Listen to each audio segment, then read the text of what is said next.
দলের স্বার্থে এবং এই সময়ে আমরা যে রাজনৈতিক সিদ্ধান্ত নিয়েছি সেটা আমাদের সংখ্যাগরিষ্ঠের মতামতের ভিত্তিতেই।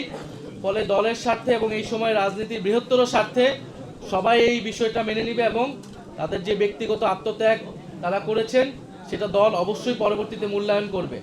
এনসিপির সারা দেশে নেতাকর্মীরা এবং সহযোগী সংগঠনের নেতাকর্মীরা গণভোটে হা ভোটের পক্ষে ক্যাম্পেইন করবে, কাজ করবে এবং জোটের পক্ষ থেকে যেই প্রার্থী থাকুক না কেন আমরা তার পক্ষে সবাই মিলে কাজ করব এবং এটা দলের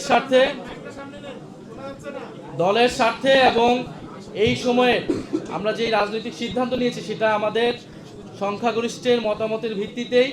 ফলে দলের স্বার্থে এবং এই সময় রাজনীতির বৃহত্তর স্বার্থে সবাই এই বিষয়টা মেনে নেবে এবং তাদের যে ব্যক্তিগত আত্মত্যাগ তারা করেছেন সেটা দল অবশ্যই পরবর্তীতে মূল্যায়ন করবে।